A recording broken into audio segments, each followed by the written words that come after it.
बस सर, अच्छा तो है लेकिन परेशान करने का ज़्यादा हो गया, मैंने देखा। वहाँ मैं चंडीगढ़ 6 साल रहा, तो वहाँ लोगों की, हरियाणा स्पेशली पंजाब के लोगों की बहुत टेंडेंसी है। कुछ भी होता है, चल कोर्ट चल। ढेर साल लगे प्रकरण। हमारे आईसीएम की 12-13 थे। और इवन स्टाफ में भी कुछ होता है और सब कोर्ट जाएंगे, तो साले हार हार के आ रहे हैं। 2-4 प्रकरण में भी। केस में तो मेरे को जुर्माना हो गया। हाँ? अच्छा। क्या हुआ? हम्म। इसने नहीं, कहा व्यक्तिगत था। व्यक्तिगत। हाँ, अरे बाप। तो फ्रेंड जिले में डाइवर्ट करा दिया मैंने, आप ऊपर नहीं हुआ। क्या हाँ। हुआ? स्टूडेंट के पास गया आईएएस हो गया, तो वो डायरेक्ट हायर एजुकेशन में 12-13 सेक्शन थे। हम्म। वो स्थापना सेक्शन के एडी थे। मैंने जानकारी मांगी उससे, किसी ने जानकारी मांगी, मैंने उनको चिट्ठी भेजी। हम्म। उन्होंने अपने स्तर पर उसकी जानकारी दी हम्म। और जानकारी भेज के मुझे कॉपी नहीं दी। हम्म। मैंने ये मानते हुए मैंने उनसे पूछा, प्रमाण पत्र दिया, कहा मैंने जानकारी दी। अब वो व्यक्ति जानकारी से संतुष्ट नहीं था, उन्होंने उसके केस को अमान्य कर दिया। मामला सूचना आयोग में गया, तो सूचना आयोग ने कहा कि साहब इसको जानकारी नहीं मिली है, इसलिए 25,000 रुपये जुर्माना लगाया जाता है। लोक सूचना अधिकारी को तलब किया। उन्होंने कह दिया साहब मैं तो शायद लोक सूचना अधिकारी था, लोक सूचना अधिकारी दादाबल्लभ शर्मा थे।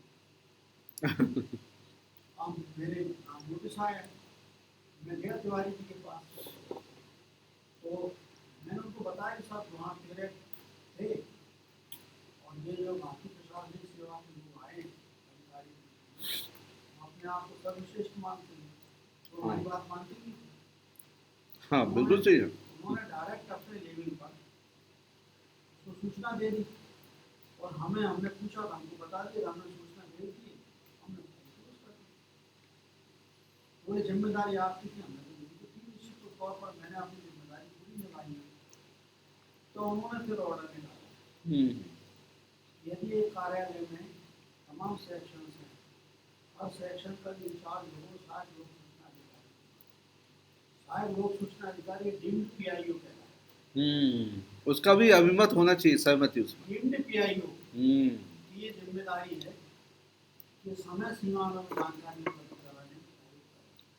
क्योंकि इस प्रकरण में डीम्ड पीआईओ एस के उपाध्याय थे, इन्होंने जानकारी लोक सूचना अधिकारी को नहीं दी। लोक सूचना अधिकारी द्वारा पूछे जाने पर बताया कि हमने निराकरण कर दिया है। ऐसी स्थिति में ये जुर्माना सुरेंद्र उपाध्याय पर एग्जीक्यूट किया जाता है। अच्छा। और वो बाद में कलेक्टर पर बन जाते केरल में मार बात आज भवन में मिले थे हमको गवर्नर के प्रोग्राम में, तिवारी जी जानते थे पर्सनली। तो ये बस गए पंडित जी, हमने कहा बस गए साहब, आपने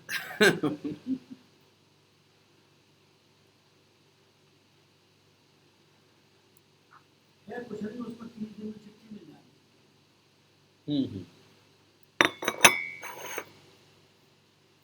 वैसे सूचना के अधिकार से कई चीज़ों सब खुली हैं, लोग डरते हैं, उसके हिसाब से काम करने लगे। नहीं तो कई लोग दबा के बैठे रहते, देते ही नहीं जानते। ऐसे दे दो, हाँ।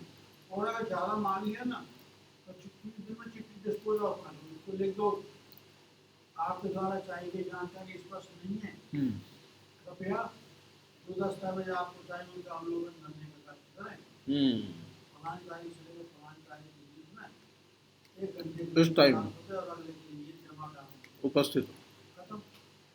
उससे क्या है कि आपने डिस्पोज ऑफ तो कर दिया, अब वो फिर अपील करेगा हाँ। कि साहब मेरी जानकारी स्पष्ट थी और इन्होंने नहीं की। कोई बात नहीं, अपील अधिकारी है, आप चले जाओ।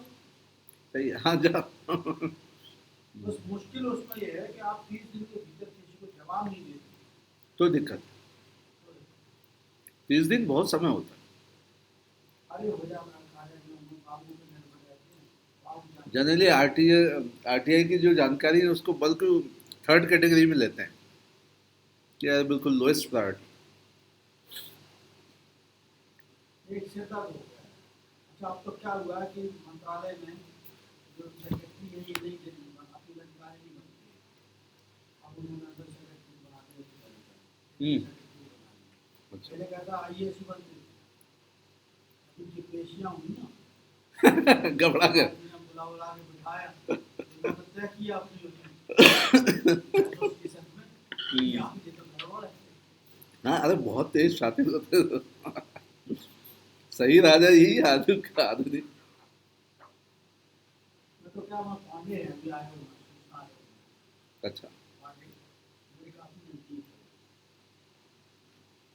वो बता देता फोन करके, कभी बता देता था या आगे भी किसी के बारे में कहूँ तो तत्काल प्रायोरिटी पर लेकर मेरा फोन करवा, कभी आवश्यकता पड़े तो बताना।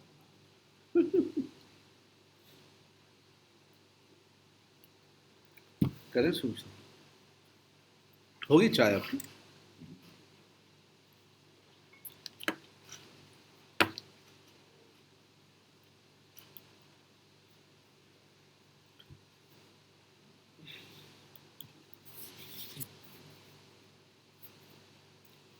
चलिए पुनः आप सभी का स्वागत है।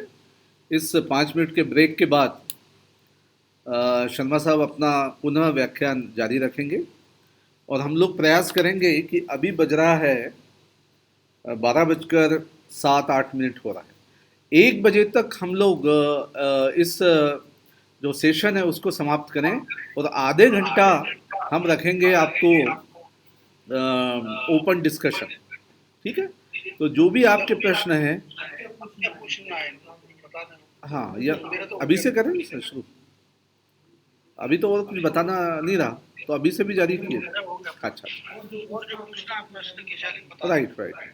तो शर्मा जी मुझसे ये निर्देशित कर रहे हैं मुझे कि आप पूछ सकते हैं, शुरू कर सकते हैं। मेरी ओर से काफ़ी कुछ मैं बता चुका हूँ, फिर भी अगर इन बिटवीन अगर किसी के दिमाग में उससे रिलेटेड कोई बातें हैं तो पूछ सकता है। तो आप दो सिस्टम होते हैं, एक तो चैट के थ्रू, कुछ लोगों ने चैट यहाँ दिया है, हम उसको 1 बाय 1 लेते हैं और डायरेक्ट भी फेस टू फेस आपका जो म्यूट है ऑडियो उसको अनम्यूट करते हुए बात कर सकते हैं। तो मैं स्टार्ट करता हूँ। अभिलाषा जी से एक बार और दोहरा दीजिए पत्र क्रमांक। ये कौन सा पत्र क्रमांक आप सर?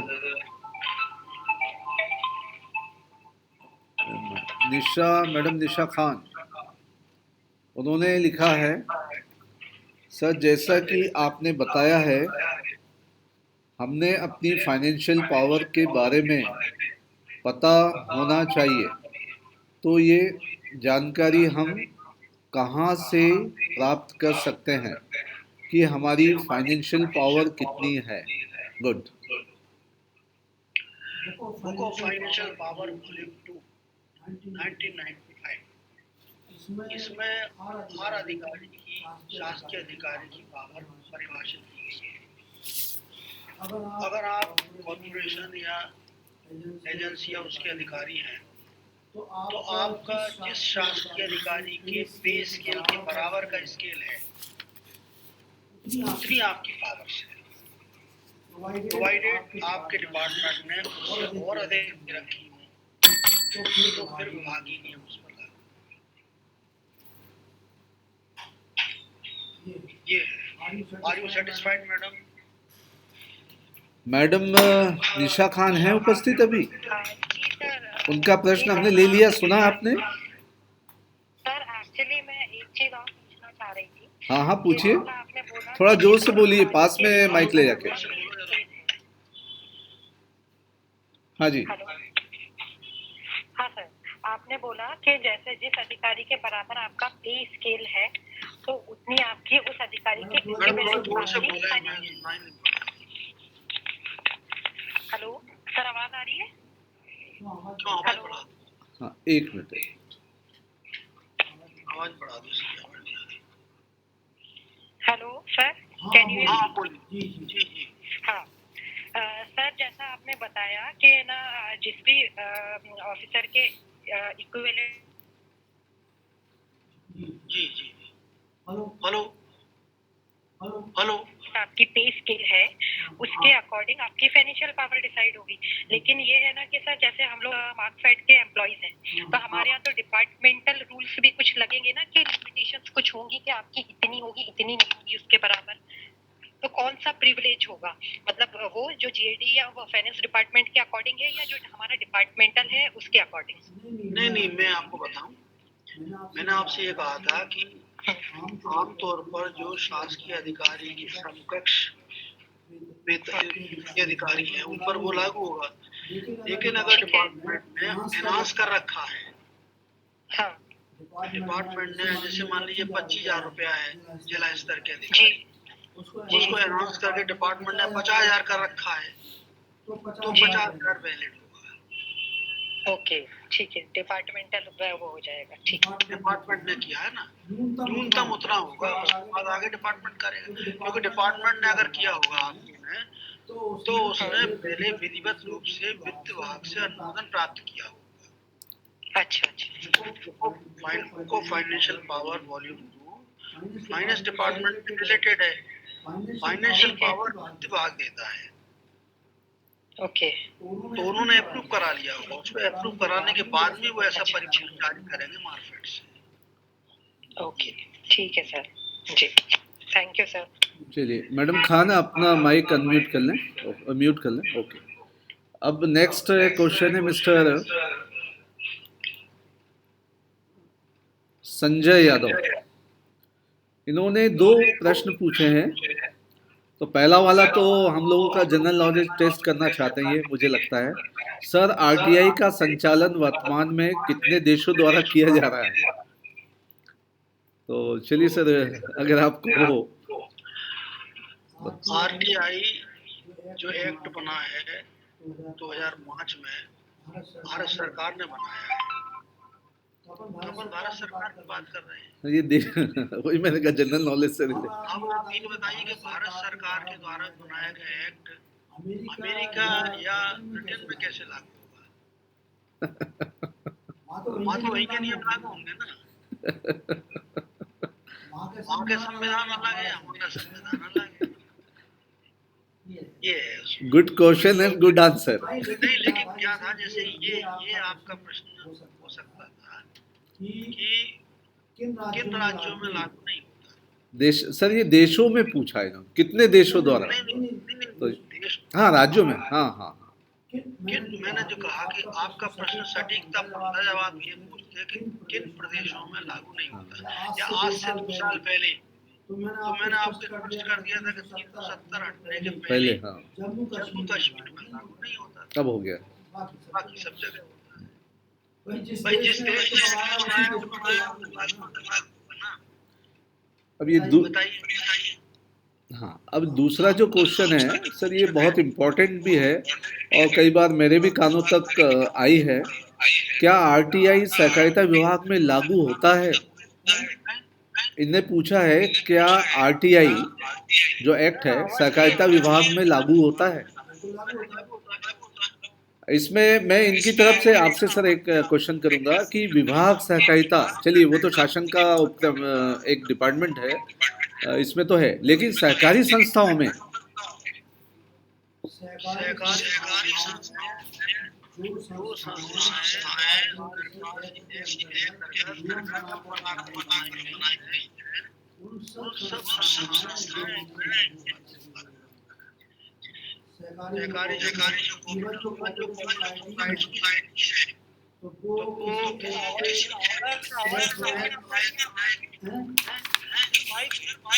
हाँ, एक मिनट म्यूट कर। नहीं, अब आ जाएगी। हाँ, बोलिए सर। हेलो, हाँ बताइए। हेलो, यार आवाज नहीं आ रही। बोलिए। आवाज नहीं आ रही, क्यों नहीं आ रही? प्रमोद क्या मस्ती करता है, काम करेगा नहीं। आ रही है। तो बताता हूँ सर, नहीं यार, काम भी नहीं करो, वो उंगली करो। हेलो, आ रही है सर, बोल रहा है। बोलिए सर। हेलो, हाँ, आवाज आ रही है? हाँ, सुनाई दे रही है सर मुझे भी। आ रही है। हाँ सर, आवाज आती है। तो आप सरकारी संस्थाओं में लागू होता है कि नहीं होता? मैंने आपको पहले ही स्पष्ट किया था कि राज्य शासन के किसी एक्ट के तहत जो संस्थाएं बनाई गई हैं या किसी नियम के तहत जो संस्थाएं बनाई गई हैं, उन सब संस्थाओं पर यह नियम लागू होता है। जिनको 50% या 50,000 रुपया अनुदान प्राप्त होता है, उन पर लागू होता है। हाँ ये और जिनको अनुदान प्राप्त नहीं भी होता, मैंने आपको बताया था, जैसे रजिस्ट्रार फर्म सोसाइटीज ने जो सोसाइटीज बनाई है, निजी कॉलेज, निजी विद्यालय हैं, उन पर भी लागू होता है। इस रूप में लागू होता है कि उनका नियमन राज्य शासन के द्वारा किया जाता है। वो जो मान्यता दी है वो तो सरकार ने दी है ना, इसलिए उन पर भी लागू होता है। Are you satisfied? जी सर, हेलो जी सर, मैं सेटिस्फाइड हाँ, और आप संतुष्ट हैं? जी मैं संतुष्ट हूँ सर। मेरा सिर्फ एक जीके के नॉलेज के लिए पूछना चाह रहा था, कितने देशों में जारी हुआ है, वो आपने स्पष्ट कर दिया है कि हमें इंडिया के बारे में बात करना चाहिए। क्या दोबारा बता। सर मैं अपने क्वेश्चन से संतुष्ट हूँ, आपने जवाब दिया से संतुष्ट हूँ मैं। चलो धन्यवाद आपको। जी सर। अब आप पूछिए, आपको सर्विस मैटर से लेकर और पूछना पूछिए। मैं अपने अनुभव से आपको सारी जानकारी देने की कोशिश करूंगा। ठीक है, संजय यादव जी आप अपना माइक बंद कर लें। अब मैं नेक्स्ट क्वेश्चन ले रहा हूँ मिस्टर सुरेश पटेल जी का। मैं 1 बाय 1 आ रहा हूँ, बीच में आप लोग माइक ऑन ना करें तो आवाज फिर डिस्टरबेंस होता है। सबका अभी समय मिलेगा, बहुत समय है। मिस्टर सुरेश पटेल जी हैं यहाँ पे, मेरी आवाज सुन रहे हैं? हाँ सर, आवाज आ रही है। हाँ, सुरेश पटेल जी ने कहा है सर आपने बताया कि प्राइवेट कॉलेज में पब्लिक मनी इन्वॉल्व होता है, इसलिए वो एक्ट की परिधि में आते हैं। क्या प्राइवेट कंपनीज भी एक्ट की एम्बिट में आती हैं? उनमें भी पब्लिक मनी लगती है शेयर के रूप में? देखिए, कंपनी एक्ट के अंतर्गत जो कंपनियां रजिस्टर्ड हैं, कंपनी एक्ट तो आपने पढ़ा ही होगा। हाँ सर। कंपनी एक्ट के तहत जो कंपनियां रजिस्टर्ड हैं, तो आप कंपनियों से सीधी जानकारी नहीं ले सकते। आप रजिस्ट्रार कंपनीज के माध्यम से जानकारी प्राप्त कर सकते हैं, जब उन्होंने उसको रजिस्टर किया है। लेकिन रजिस्ट्रार और कंपनी से भी हम लिमिटेड जानकारी ही मिलती है। जैसे हमें फाइनेंशियल स्टेटमेंट मिल जाते हैं, balance sheet, profit and loss account, पर हमें जैसे इंटरनल उनकी जानकारी चाहिए है, कुछ बिजनेस कहाँ पे कर रही है, कैसे कर रही है, उससे इम्पैक्ट क्या कर रहा है सोसाइटी पे, अपन को ये जानकारी चाहिए। तो सर नहीं तो सुनिए, उन्होंने उतनी जानकारी दी, आप जानकारी से संतुष्ट नहीं है तो भारत सरकार की है कंपनी एक्ट, तो आप उनकी अपील करिए। मतलब आरटीआई के तहत नहीं ले सकते जानकारी? सीधे कंपनी आपको जानकारी नहीं देंगी। जो रजिस्ट्रार कंपनीज है वो आपको जानकारी देगा। मतलब मेरा कहना कि इसमें आरटीआई अप्लाई नहीं होता है या होता है? आरटीआई अप्लाई है ना, RTI through registrar apply, registrar of companies, यानी आरटीआई अप्लाई होता है। रजिस्ट्रार कंपनी जो है वो गवर्नमेंट एजेंसी है।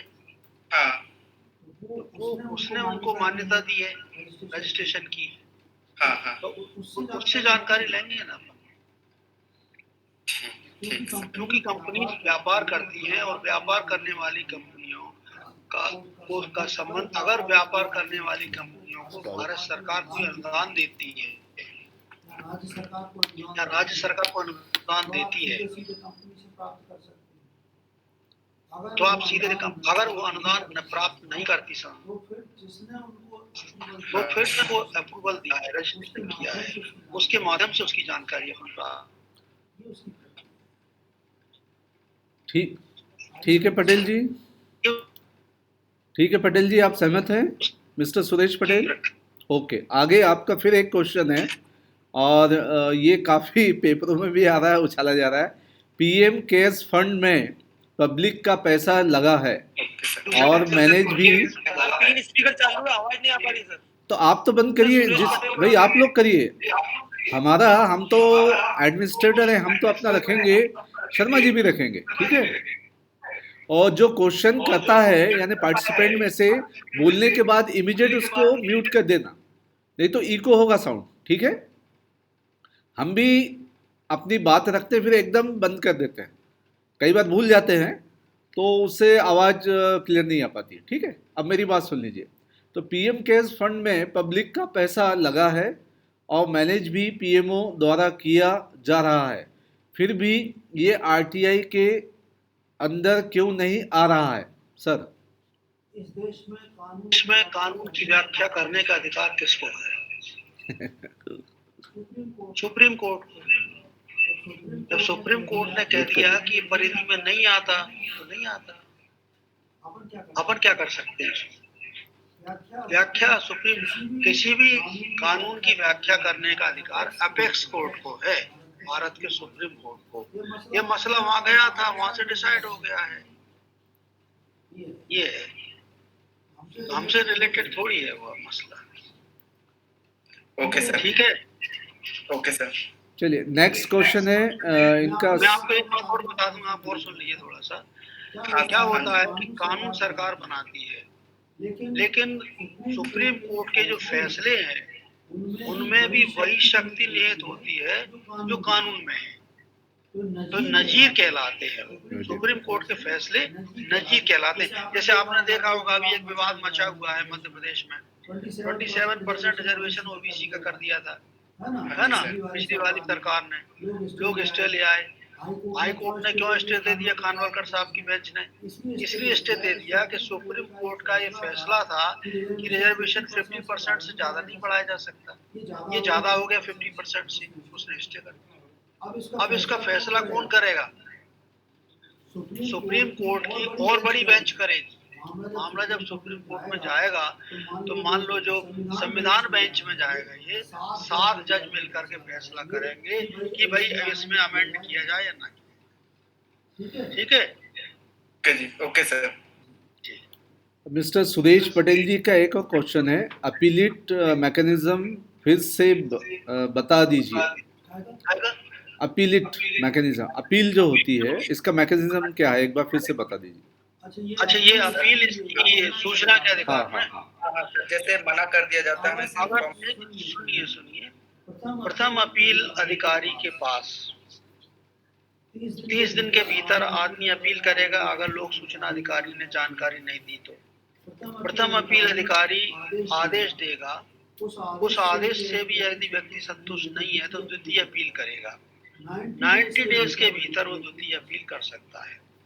द्वितीय अपील की जो प्रक्रिया है प्रैक्टिकली मैंने देखी है वो ये है कि उसकी 100 रुपया तो फीस है, और जो आपने पुराने दस्तावेज और सर आज समापन है तो क्या एमडी साहब समय देंगे या फिर आपके द्वारा या फिर हम ही लोग सूचना आयोग, फिर वो उसको रजिस्टर करेंगे। रजिस्टर करने के बाद में जब उनको सुविधा होगी तब डेट लगाएंगे। डिपेंडेंसी बहुत है तो उन्होंने क्षेत्र बांट रखे हैं, उसके हिसाब से फिर क्योंकि मैं भी इसमें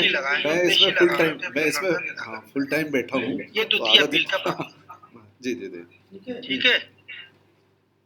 हेलो, हाँ जी सर। सर मैं ये कह रहा हूँ कि सुप्रीम कोर्ट में केसेस कैसे चले जाते हैं, मतलब जैसे इनका यदि इनकी अथॉरिटीज इंफॉर्मेशन की अलग ही है, अपीलेट मैकेनिज्म भी अलग है, तो सुप्रीम कोर्ट में हाँ, ये आपका प्रश्न इसलिए है सार्थक, इस देश में कानून की व्याख्या करने का तो फिर आप देंगे 5 मिनट टाइम नहीं।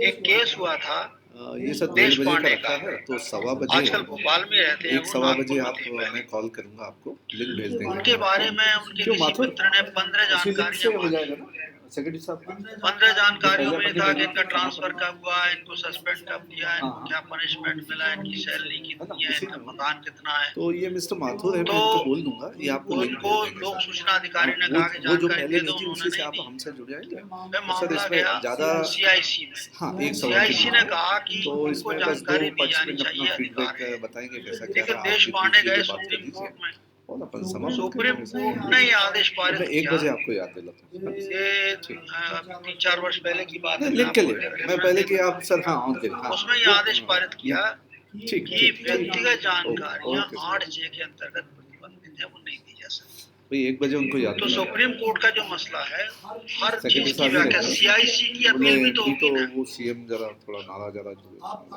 अब विवाद ये मचा हुआ है। आप एक प्रश्न और 12 पूछ सकते 24 थे 1 बजे मुझे याद दिलाना, उलझाने के तो लिए उनको जोड़ देंगे। कि उसी साहब से हो सुप्रीम जाएगा कोर्ट ना। अपील की परिधि में सेक्रेटरी का आता है कि नंबर नहीं है आता, आपके है ना? पास? जिज्ञासा आपकी होगी। कि मैं दो इस पर विवाद चल रहा है कि सुप्रीम तिवारी कोर्ट जी की कार्रवाइयां नहीं ये सूचना के अधिकार की अरे, परिधि में आती है अथवा नहीं ये अपने आती। से अभी करते हैं। उन्होंने मना कर रखा था कि कोर्ट की कार्रवाई उसकी परिधि में नहीं आएगी। ये लो ये अब विचार होगा और कोर्ट तय करेगा आती है कि नहीं आती। 94 लेकिन आपको लगता है क्या जैसे भूषण का 94798 केस चल रहा है, प्रशांत भूषण का किसका है, अजय के भूषण लिखवा था ना तो आपको अजय को उसके दो आधार थे प्रशांत भूषण के केस के। 94798 तो अब 7103 आप उसको वेट एंड वॉच अरुण के पास है, वो फैसला अरुण मिश्रा के पास, और कैसा क्या फैसला करते हैं। एक तो उन्होंने हायर बेंच पर रेफर कर दिया, मुझे बताना मैं करवा जिसमें दूं। उन्होंने पहले लिखा था कि 15 1 बजे। जजेस के ऊपर भ्रष्टाचार है, तो हायर बेंच डिसाइड करेगी।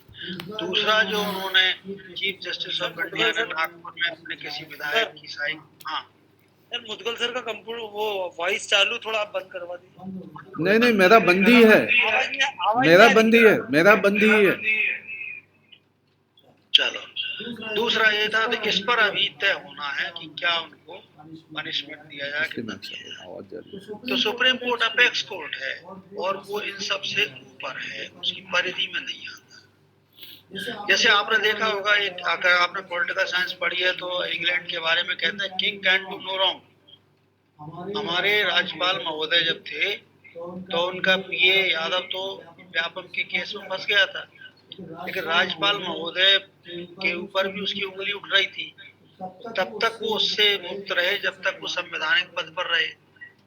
उसके बाद वो जैसे निवृत्त हुए तो अस्पताल में भर्ती हुए और उनका निधन हो गया संयोग से। अंततः जैसे संवैधानिक पद पर रहे चिदम्बरम हटे तो उसके बाद उन पर क्योंकि कानून के वायलेशन का केस था तो जेल जाना पड़ा।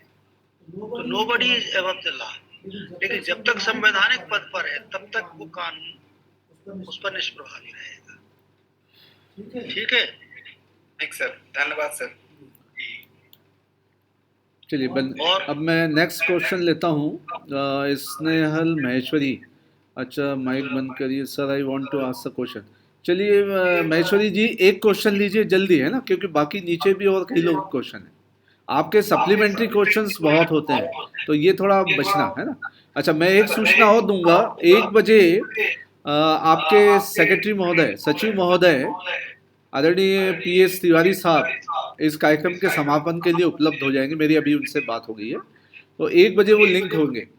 तो आप में से कोई 2 पार्टिसिपेंट, एक मेल और एक फीमेल, है ना, अपना इस कार्यक्रम का 5 मिनट में फीडबैक रखेंगे, कैसा लगा, क्या लगा, हमको क्या क्या बताया गया, ये वो।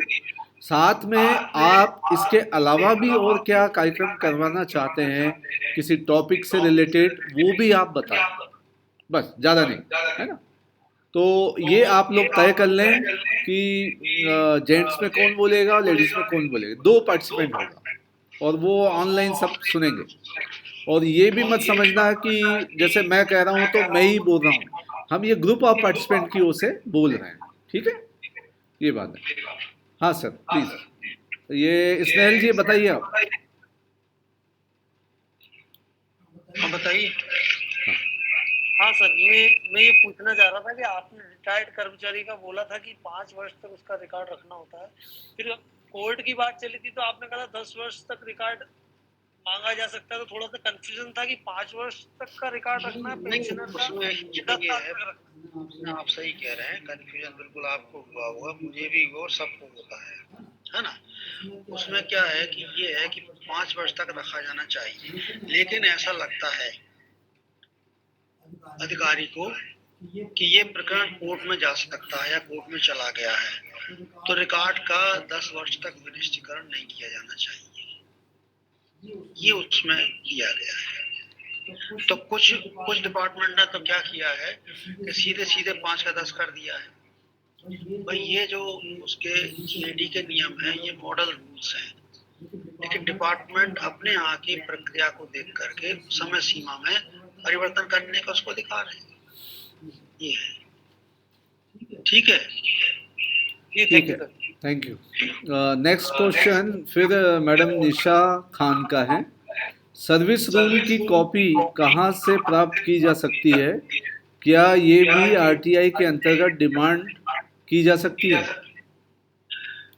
असल में अलग अलग विभागों के अलग अलग सर्विस रूल्स हैं। सामान्य प्रशासन विभाग का जो मॉडल सर्विस रूल है वो है general condition of service rule 1961। Madhya Pradesh civil सेवा ब्रैकेट में सेवा की सामान्य शर्तें नियम 1961, ये मॉडल रूल है। अब इस मॉडल रूल के आधार पर जैसे आपका जो मार्कफेड बना है ये सहकारिता एक्ट के अंतर्गत बना है, तो इसके जो वो होगी ना सहकारिता एक्ट के जो मार्कफेड के रूल्स होंगे उसमें आपको ये प्राप्त होगा। और आप चाहें तो अपने हेड ऑफिस से मांग लीजिए उसकी कॉपी, सूचना के अधिकार मिल जाएगी। ऐसा भी हो सकता है अगर हेड ऑफिस ने अपलोड किया है, सूचना के अधिकार में कायदे से करना चाहिए लेकिन लोग करते नहीं है, तो अपलोड किया तो वहां से ही मिल सकता है। ठीक है, ठीक है। लेकिन सर्विस रूल आपको रखना चाहिए। दूसरा, जब विज्ञापन निकला होगा आपने अप्लाई किया होगा उसमें भी मेंशन किया होगा। विज्ञापन की कॉपी है आपके पास? जी सर, विज्ञापन की कॉपी है, रूल बुक है मेरे पास। बस तो वहां से उसमें होगी, उसमें देख लीजिए, है ना? हाँ सर, सबको रखना है। एक्चुअली मैंने वेबसाइट पे विजिट किया था लेकिन मुझे मिला नहीं, तो इसीलिए मैंने पूछा आपसे। नहीं, विज्ञापन निकला होगा ना, उसके साथ आया होगा। वेबसाइट पर डालते बुक तो है सर। जी जी। एक्चुअली क्या है, देखिए वहाँ भी अपन लोग ही हैं सब, वहाँ भी काम करने वाले हमारे भाई बंधु हैं सब, तो नहीं डाला होगा उन्होंने, तो डालना चाहिए। ये जो प्रशिक्षण कराए जाते हैं इनका उद्देश्य यह है कि अपन बैठ करके इंटरेक्शन करें, एक दूसरे से जानकारी लें, एक दूसरे की नॉलेज को शेयर करें और फिर क्या बेटर हो सकता है डिपार्टमेंट के लिए, कर्मचारियों के लिए, उसको विचार करें। ये इसका एक उद्देश्य अपडेशन का है। अब आपके पास टेबल बुक की कॉपी है तो और लोग भी प्रभावित हो सकते हैं, आप मांग सकते हैं कि बहन जी हमें दे दो, तो आपके ऊपर है, आप सकते हो, है ना? जी जी जी। चलिए नेक्स्ट, मैडम निशा खान के जो क्वेश्चन किया था तो मिस्टर आपके साथी स्नेहल महेश्वरी जी ने जवाब दिया है कि निशा जी कि आप सेवा नियम बुक की बात कर रहे हैं तो वह अपने ऑफिस में पीडीएफ में अवेलेबल है, ये इन्होंने मैसेज किया है। तो ये मैं आपको फिर से सुना रहा हूँ कि आप अपने पीडीएफ में देख सकते हैं है, या आप इनसे कांटेक्ट कर लें, ये आपस में बता देंगे आपको कि कहाँ पे उपलब्ध है, राइट। अब उसके बाद नंदिनी, मैडम नंदिनी कह रही हैं, नंदिनी उपलब्ध हैं? हाँ। बंदी प्रत्यक्षकरण के अंतर्गत व्यक्ति को 48 घंटे के अंदर न्यायालय के समक्ष प्रस्तुत करना होता है या बस उससे संबंधित सूचना को उनके घर वालों को 48 घंटे के अंदर उपलब्ध कराना जाती है। आप क्वेश्चन दोहरा दें नंदिनी जी। आप चलिए मैं समझ गया, चलिए मैं आपको बताता हूँ। आप मैडम दो चीजों में थोड़ा कंफ्यूजन हो गया है।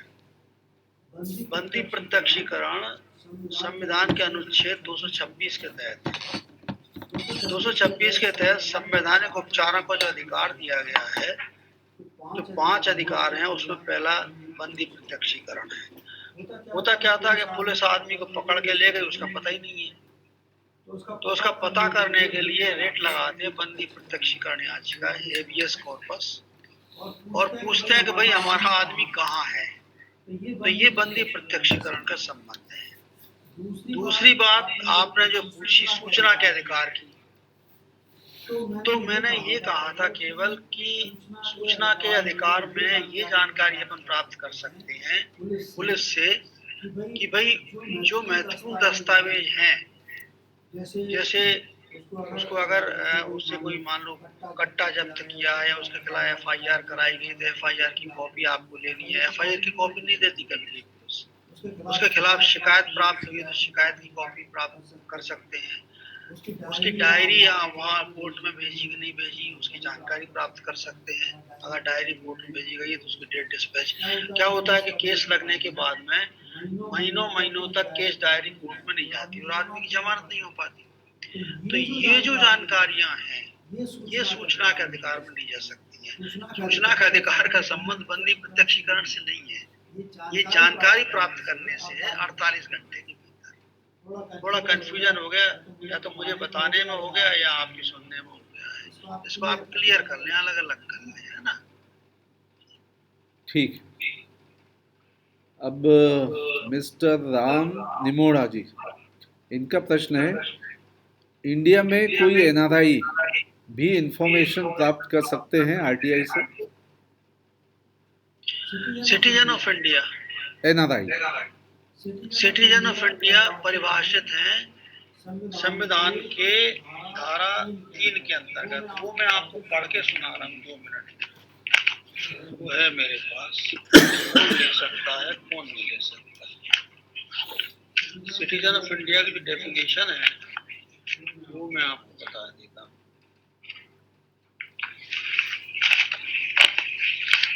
एक सेकंड है मेरे पास।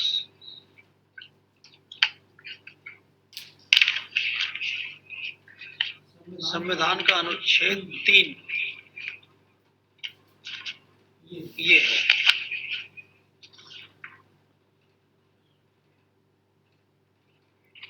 अनुच्छेद 3। A person who migrated from India to Pakistan after 1st March 1947 but has subsequently returned in India under a permit issued under the authority of the Government of India for resettlement or permanent return or under authority of any law provided he gets himself registered in the name manner as under Article 6B to Article 7। एक तो ये है। At the commencement of the Constitution, according to Article 394, Article 5 of the Constitution come into force with effect from the date of adoption of the Constitution, which is stated the preamble। एक ये आता है, every person includes a prisoner, a member of armed force subject to Article 33। India and India as defined as the Government of India Act throughout the Constitution। India means the territory of Bharat। The expression India as defined by Government of India Act 1935। Domicile means the place where a person habitation or fixed without any present intention of moving therefrom, where resident is not enough। Every person has a domicile at his birth called the domicile of origin। This continues until he acquires a new domicile। ये दिया है citizen of India की परिभाषा में। Article 3 उसको अधिकार है। NRI को अब हमारे यहाँ ड्यूल सिटीजनशिप का सिस्टम लागू कर दिया है। NRI को भी सिटीजनशिप दी है, तो जिनको ड्यूल सिटीजनशिप प्राप्त हुई है उनको भी जानकारी प्राप्त करने का अधिकार है। लेकिन जो विजिट पर आए हैं, घूमने आए हैं, टूरिस्ट वीजा पर आए हैं, उनको ये अधिकार प्राप्त नहीं। ठीक है, हेलो, ओके सर। हाँ, अगला प्रश्न मैं ले रहा हूँ मिस्टर अनिल जैन। अनिल जैन ऑनलाइन रहे हैं। इन्होंने पूछा है, संविदा कर्मचारियों पर सिविल सेवा अधिनियम लागू होता है? किस पर? संविदा कर्मचारियों पर। संविदा कर्मचारियों की सेवा शर्तों में उल्लेख रहता है कि आप पर मध्य प्रदेश सिविल सेवा आचरण नियम 65 और 66 का जो सीसीए रूल 66 लागू होगा। आप देखिए संविदा की शर्तों में मेंशन होगा। अगर शर्तों में मेंशन नहीं है तो लागू नहीं है, अगर मेंशन है तो लागू है। वैसे एक बात आपको बताऊं मैं, जिस किसी भी व्यक्ति को भारत सरकार के राष्ट्रपति की संचित निधि से वेतन, भत्ता, शुल्क, मानदेय प्राप्त होता है, वो व्यक्ति लोक सेवक की परिधि में आता है।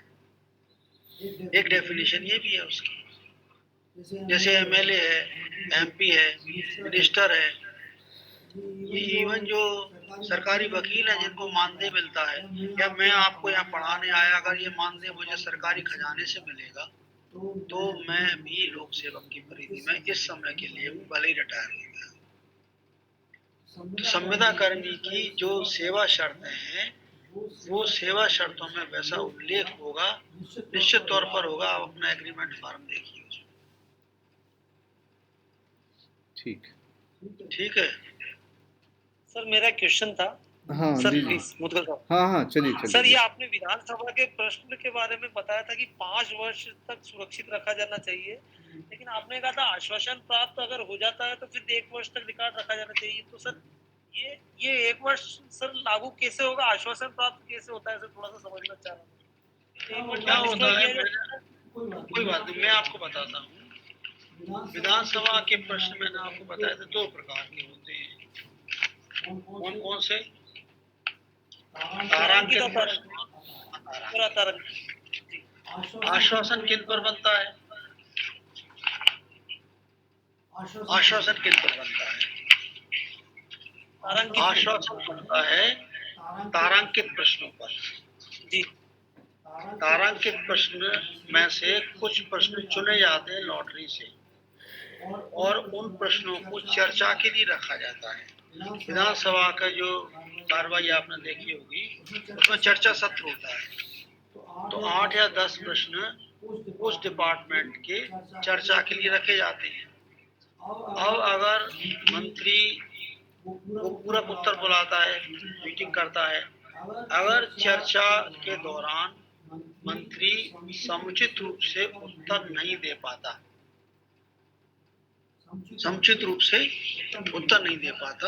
तो आश्वासन बनता है वो। ऐसी स्थिति में आश्वासन और उससे संबंधित प्रश्न 10 वर्ष तक के लिए सुरक्षित रखना चाहिए। ठीक है? 10 वर्ष मतलब 1 वर्ष और 5 वर्ष की बात थी, 10 वर्ष का क्या बोला आप, एक बार वापस रिपीट कर दीजिए। 10 वर्ष इसलिए कि कभी कभी आश्वासन की पूर्ति लंबे समय तक नहीं होती नहीं है। मैं एक उदाहरण आपको दूं। आश्वासन क्रमांक 332 2004 में आया। वो ये था कि संस्कृत महाविद्यालयों में कार्यरत व्याख्याताओं को यूजीसी वेतनमान और सहायक प्राध्यापक का दर्जा कब दिया जाएगा, ये प्रश्न था मूल रूप से। अब उसे लेकर के आश्वासन की फाइल चली। इस बीच में वो लोग कोर्ट चले गए, आश्वासन लंबित रहा। वो आश्वासन अभी भी प्रचलन में समाप्त नहीं हुआ है। इसलिए बताया कि 10-10 साल तक और उससे अधिक अवधि तक मामला कोर्ट में चला जाता है, तो फिर उसका निरसन नहीं कर पाते। तो ये क्या है कि अधिकारी के विवेक के ऊपर भी है कि कौन सा प्रश्न उलझाने वाला है, वो देना चाहिए। तो सर, ये आश्वासन का मतलब होता क्या है? कोई लेटर आता है वहां से विधानसभा से कि हम आपके प्रश्न से संतुष्ट हैं? नहीं, ऐसा होता है कि अब आप कभी मौका लगे तो विधानसभा की कार्रवाई सुनिए। प्रश्न बनाते हैं कि साहब फलानी कार्रवाई, जैसे शासकीय कर्मचारियों को सेवानिवृत्ति की आयु 62 वर्ष कब कर दी जाएगी, या फलाने इसके तहत कार्रवाई कब की जाएगी। तो कोर्ट वो वो मंत्री कहता है कि जानकारी एकत्रित की जा रही है, अगर बृहस्पति स्वरूप की जानकारी होती, जानकारी एकत्रित की जा रही है, इसका मतलब क्या हुआ? वो आश्वासन बन गया। अब जानकारी एकत्रित करके सदस्य को संसूचित जब तक वो नहीं होगी और वो पटल पर नहीं रखी जाएगी, सदस्य को ऐसे नहीं कि चिट्ठी चली गई और मामला खत्म हो गया, वो जानकारी पटल पर रखी जाएगी। ये जानकारी एकत्रित हुई और ये जानकारी माननीय सदस्य को संसूचित की जाती है। ये है उसमें। तो सर उसमें वो जानकारी जो अपन ने दी है वो संतुष्टिजनक है कि नहीं, वो उसका कोई आश्वासन आता है क्या विधानसभा से कि हम आपकी जानकारी से संतुष्ट हैं? नहीं, वो नहीं आता। तो सरकार जानकारी दे देती है। अब हर काम थोड़ी होता है भाई एमएलए ने पूछा तो सब काम थोड़ी हो जाएंगे। हमें कैसे मालूम पड़े कि किसी प्रश्न का आश्वासन का कार्य हो गया? मतलब नहीं, आपको थोड़ी पता चलेगा। जिस विधायक ने प्रश्न किया है, जैसे अभी प्रश्न लगाए थे लोगों ने, कर्मचारियों ने, कि जो मुख्य लेखक है उनको सेक्शन ऑफिसर का दर्जा दे दिया जाए, तो आश्वासन बना है, वो प्रचलन में है। अभी जीएडी ने परिपत्र निकाला, डिफरेंट डिपार्टमेंट से कार्रवाई चल रही है, कार्रवाई पूरी हो जाएगी, जीएडी ऑर्डर निकाल देगा तो सबके लिए लागू होगा। लेकिन अगर कोई क्षेत्र विशेष का कार्यक्रम है, फलानी नदी का पुल कब बन जाएगा, फलानी नदियों में क्या क्या दिक्कत है, तो ये जो जानकारी है ये तो उस क्षेत्र विशेष के लिए है ना, एमएलए को पता चलेगा, अपन को कैसे पता चलेगा? मतलब आश्वासन वाला मैटर जिनसे प्रश्न पूछा जाता है उनके लिए नहीं है, जो पूछता है उसके लिए। मतलब जो जैसे मान लीजिए हमको प्याज खरीदी के लिए हमारे पास विधानसभा का कोई पत्र आता है, तो आश्वासन वाला मैटर हमारे लिए लागू नहीं होगा, वो जिसने भेजा है उसके लिए लागू होगा। आपसे जानकारी इकट्ठी की जाएगी, आपसे तो प्याज खरीदी में नुकसान हुआ, विलम्ब हुआ, किसानों को क्या हुआ, तो ये जानकारी मांगेंगे वो एमएलए, आश्वासन बनेगा, वो कैसा जानकारी इकट्ठी की जा रही है। अब आपसे पूछ लिया मार्कफेड से कि आपने कितनी प्याज किस वर्ष में खरीदी, कितना खराब हुई, कितनी बेची, कितना फायदा हुआ, कितना नुकसान हुआ, ये जानकारी इकट्ठी करके डिपार्टमेंट सबमिट करेगा विधानसभा को और कंसर्निंग मिनिस्टर के माध्यम से। कंसर्निंग मिनिस्टर विधानसभा में उसका उत्तर आश्वासन की पूर्ति करेगा, लिस्ट बना के भेजेगा कि इसका ये उत्तर है और ये आदेश जारी कर दिया गया, ये जानकारी दी जा रही है, कृपया सदस्य को संसूचित कर दें। तो थ्रू विधानसभा वो सदस्य संसूचित। हमने सिर्फ विधानसभा का उत्तर दे दिया और उसके बाद वो जो रिकॉर्ड हमने उससे संबंधित जिलों से मंगाया था, वो कितने वर्षों तक हमें रिकॉर्ड रखना पड़ेगा? हमें क्या मालूम पड़ेगा कि उसका उत्तर संतुष्टिजनक हो गया? नहीं, उत्तर चला गया, इसके बाद में उसमें जो रखने का है ना, जैसे मैंने बताया आपके डिपार्टमेंट ने क्या सर्कुलर जारी किया, अलग अलग डिपार्टमेंट ने अलग अलग मुद्दों पर रखने के लिए सर्कुलर जारी किए। जैसे जो जीएडी का बताया ना, जीएडी का कितने समय तक का है, जीएडी का अलग है और दूसरे डिपार्टमेंट्स का अलग है। जीएडी का मैंने बताया था ना, कागज कहाँ चला गया, आपको बताया था ना, नहीं बताया था? सामान्य प्रशासन विभाग ने विधानसभा आश्वासन कितने समय तक रखने के लिए कहा है।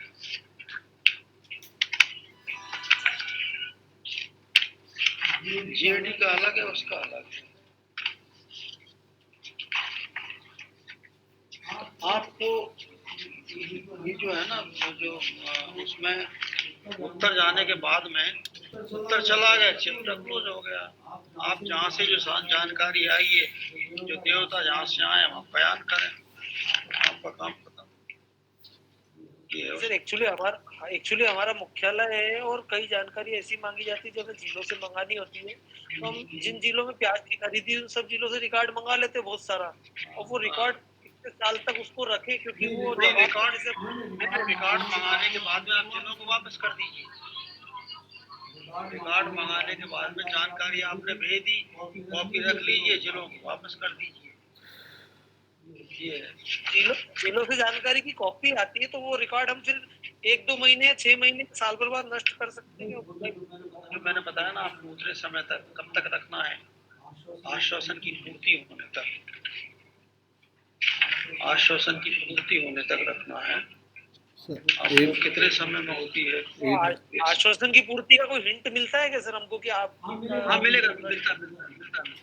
उत्तर देने के बाद में देखिए, ये देखिए, ये देखिए,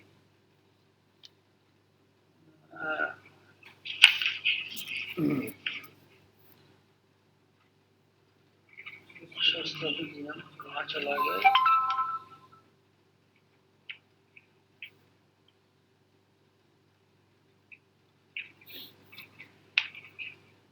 विधानसभा के प्रश्नों के संबंध में अन्य विभागों को भेजे गए उत्तर विभागीय परीक्षाओं के परिणाम ऐसी बंद कर। निपटाए जाने के 5 वर्ष तक। अब आश्वासन जब निपटा है ना, उसके बाद 5 वर्ष तक जानकारी रखनी चाहिए। ये 4 नंबर है जीएडी का, क्रमांक 4-1, क्रमांक 4-1। ऐसी यस सर। सर एक प्रश्न और था कि यदि मेरी सीआर विभाग में मैं देखना चाहता हूं तो क्या मैं इसके लिए आवेदन कर सकता हूं कि कर्मचारी ही नहीं कर सकता है अपने लिए? देखिए आपने अच्छा प्रश्न किया है। पहले 8J के अंतर्गत प्रतिबंधित था। अब मस्के के केस में तिवारी जी ने फैसला किया था, मस्के एग्जीक्यूटिव इंजीनियर थे, उनके केस में सूचना आयोग ने फैसला किया था कि संबंधित व्यक्ति को अपनी सीआर प्राप्त करने का हक है। तो आप अपनी सीआर की प्रमाणित प्रतिलिपि सूचना के अधिकार के अंतर्गत प्राप्त करने के अधिकारी हैं। आप प्राप्त कीजिए, ठीक है। संबंधित अधिकारी कौन रहता है सर इसका, सचिव या एमडी? आप तो लोग, आपको पता होगा आपकी सीआर कौन मेंटेन करता है।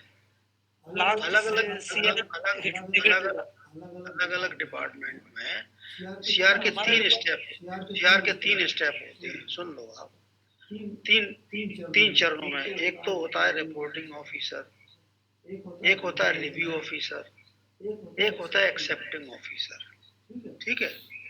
तो फिर रखने का प्रावधान किया गया है। एक्सेप्टिंग ऑफिसर आमतौर पर, मान लो आपका एमडी एक्सेप्टिंग ऑफिसर है ना, तो सेक्रेटरी साहब, सेक्रेटरी एक्सेप्टिंग ऑफिसर है।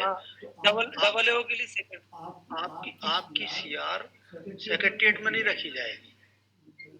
ये सेक्रेटरी मतलब आपका इसका मार्कफेड का सेक्रेटरी है ना, तो मार्कफेड के कार्यालय में आपकी सीआर रखी जाएगी।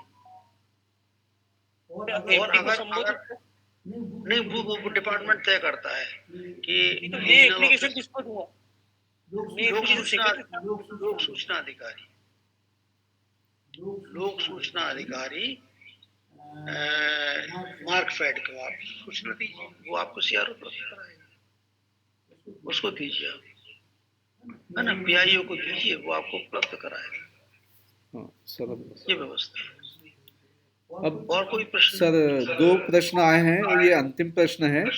फिर आप को जो फीडबैक दिया गया है वो आप तुरंत भर के दे दें। कुछ लोग भर के भेज भी रहे हैं। और फिर एमडी साहब, ये अपना सेक्रेटरी साहब का मैसेज आ रहा है, तो हम आपको समापन के लिए लिंक करेंगे, है ना। तो 2 प्रश्न, एक अर्पणा जैन मैडम का है और राम निमोदा जी का है। तो मैं उसको ले रहा हूँ, उसके बाद फिर अपन प्रश्न ही करेंगे। सर आवाज क्लियर नहीं आ पा रही है, थोड़ा सर का। हाँ, आप अपना बंद करिए। तो madam Arpana Jain, sir internal department exam के बारे में इंफॉर्मेशन दें, एक तो इन्होंने पूछा है। और राम निमोदा जी इन्होंने पूछा है, अगर कोई आरटीआई के अधिकारी जानकारी देने से मना करता हो या जानबूझकर देरी करता हो तो ये कैसे फेस करेंगे? मैंने आपको बताया था 18 और 20 के बारे में।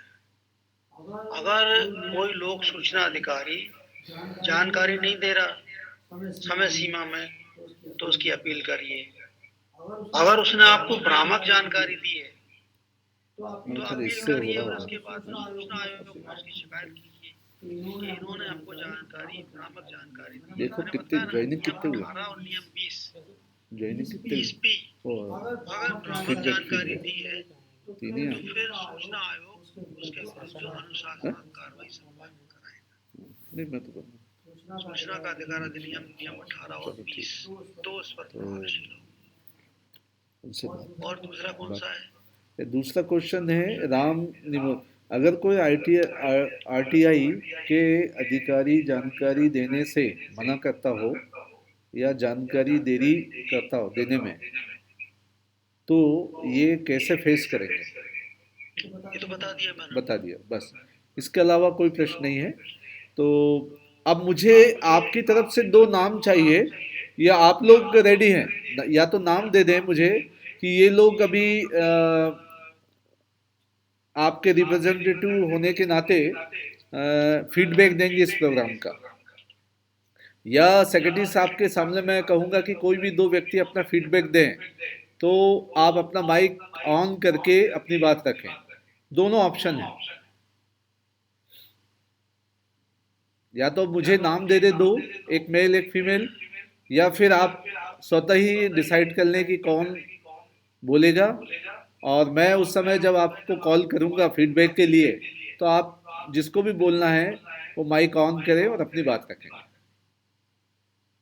दोनों ऑप्शन है। हाँ, सेक्रेटरी साहब से।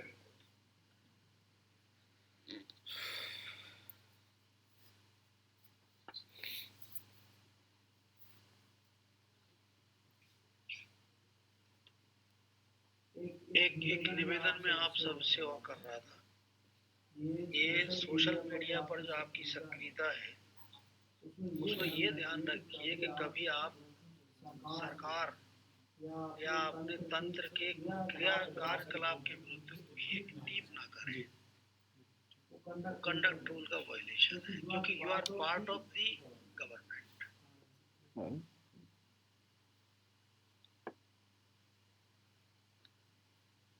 Yes sir, thank you.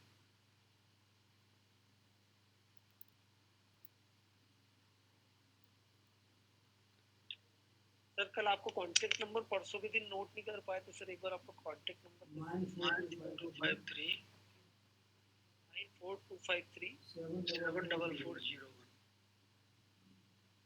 ये इनके सर्टिफिकेट अपन के दे रहे हैं। सर आपका शुभ नाम ये अपने राधा वल्लभ जी शर्मा है। हाँ अब हो गए।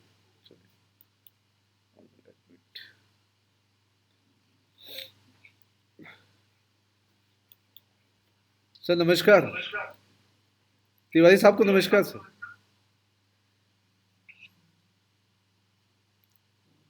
सर रेडी हैं हम आगे कार्रवाई करें?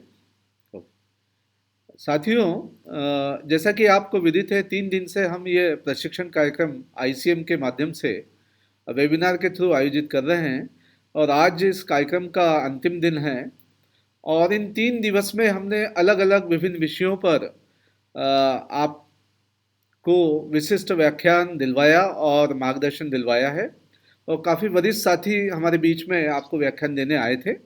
उनमें से एक आदरणीय डॉक्टर राधा वल्लभ शर्मा साहब हमारे बीच में उपस्थित हैं, और कल आए थे श्री A.K. शर्मा साहब, जो technical officer state warehousing corporation Bhopal से थे। उन्होंने आपको गोडाउन, उससे संबंधित जो टेक्निकल इश्यूज थे, दवाइयों के बारे में आदि आदि बताया। मैं इस मंच के माध्यम से आपके सेक्रेटरी महोदय को बताना चाहूँगा कि सर, हमने इसके अलावा भी पार्टिसिपेंट की बहुत, चूँकि सभी काफ़ी यंग है, ज़्यादा अभी आपकी सेवाएं भी नहीं हुई इन लोगों की, तो इन्होंने उसके अलावा भी प्रश्न किए थे। तो आज वर्तमान में जो हमारे सामने बैठे हुए हैं आदरणीय राधा वल्लभ शर्मा साहब, उन्होंने फ्रीडम दिया था कि इसके अलावा भी general rules regulation, disciplinary action या एस्टेब्लिशमेंट से संबंधित यदि आपकी कोई समस्या है वो पूछ सकते हैं, मार्गदर्शन ले सकते हैं। तो वो भी इसमें हमने समाहित किया है, चूँकि हमारे को जानकारी थी तो शर्मा जी ने भी शेयर की है। तो मैं चाहूँगा कि इस 3 दिवस में जो हमने पढ़ाया, आपको कार्यक्रम कैसा लगा, भविष्य में आप क्या चाहते हैं आईसीएम से, या किस टॉपिक पे आप फीडबैक चाहते आगामी, और आपको ट्रेनिंग प्रोग्राम की ज़रूरत होगी, तो कोई भी 2 पार्टिसिपेंट, जैसे मैंने आपको पहले भी इंस्ट्रक्शन दिया था, एक मेल और एक फीमेल, आप में से आएँ और अपना माइक को ऑन करके इस कार्यक्रम का फीडबैक दें। और निश्चिंत रहिए, ये जो आप फीडबैक देंगे ये आपका व्यक्तिगत नहीं रहेगा, सामूहिक रहेगा, ये मान के चलें तो ज़्यादा अच्छा होगा। तो यस, कोई स्टार्ट करें, फीडबैक दें।